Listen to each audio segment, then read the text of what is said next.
ബോളിവുഡിലെ മികച്ച സംവിധായകനായ രാം ഗോപാൽ വർമ്മ കുറെ നാളായി വിവാദങ്ങളുടെ കൂട്ടുകാരനാണ്. ഇടയ്ക്ക് ഒരു ഇടവേള വന്നെങ്കിലും ഇതാ വീണ്ടും നെറ്റിസൺസിന്റെ പ്രതിഷേധത്തിന് ഇരയായിരിക്കുകയാണ് RGV. ട്വിറ്ററിലൂടെയുള്ള പരാമർശങ്ങളായിരുന്നു ആദ്യം വിവാദമായത്. പിന്നീട് ട്വിറ്റർ ഉപേക്ഷിച്ച് ഇൻസ്റ്റഗ്രാമിൽ സജീവമായി. ഇൻസ്റ്റഗ്രാമിൽ പോസ്റ്റ് ചെയ്ത ചിത്രവും കുറിപ്പുമാണ് ഇപ്പോൾ പുതിയ വിവാദം ക്ഷണിച്ചു വരുത്തിയിരിക്കുന്നത്. മേരി ബേട്ടി സണ്ണി ലിയോൺ ബനാ ചാത്തി ഹെ എന്ന തന്റെ ഹ്രസ്വചിത്രത്തിന്റെ പ്രചാരണത്തിന്റെ ഭാഗമായി ടെന്നീസ് താരം സാനിയ മിർസയുടെ ഒരു ചിത്രം RGV ഇൻസ്റ്റഗ്രാമിൽ പോസ്റ്റ് ചെയ്തു. ചിത്രത്തിനൊപ്പം ഒരു കുറിപ്പും എഴുതി. ടെന്നീസ് കളിക്കാൻ മിടുക്കിയായ ഒരു പെൺകുട്ടിയെ അവളുടെ അച്ഛൻ അതിന് അനുവദിച്ചില്ല. ചെറിയ വസ്ത്രങ്ങൾ ധരിക്കേണ്ടി വരുമെന്ന കാരണത്താലാണ് ഇത്. ഒരു പെൺകുട്ടിയുടെ ലൈംഗികതയെ അവൾക്കെതിരായി പ്രയോഗിക്കുന്ന ഇത്തരം ഇടുങ്ങിയ ചിന്താഗതിക്കാരെ തുറന്നുകാട്ടുകയാണ് തന്റെ ഷോർട്ട് ഫിലിം എന്ന് രാം ഗോപാൽ വർമ്മ പറയുന്നു. എന്നാൽ RGV ഉദ്ദേശിച്ച സെൻസിലല്ല ഈ പോസ്റ്റ് സ്വീകരിക്കപ്പെട്ടത്. എണ്ണമറ്റ വിമർശനങ്ങളാണ് സംവിധായകൻ ഇപ്പോൾ ഏറ്റുവാങ്ങുന്നത്. സാനിയ ഒരു ചിത്രത്തിനായി പോസ്റ്റ് ചെയ്തതാണെങ്കിൽ കുഴപ്പമില്ല, എന്നാൽ ഇന്ത്യക്ക് വേണ്ടി സാനിയ മത്സരിച്ച സമയത്തെ ചിത്രമാണ് ഇത് ഇങ്ങനെ ഉപയോഗിക്കരുത് എന്നാണ് ഒരാൾ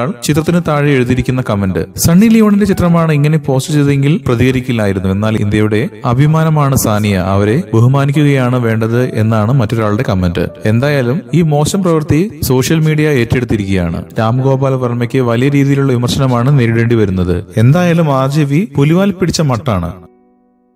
സിനിമാ വാർത്തകൾക്കും വിശേഷങ്ങൾക്കും ഇപ്പോൾ തന്നെ സബ്സ്ക്രൈബ് ചെയ്യൂ മലയാളം ക്രിയേഷൻസ്.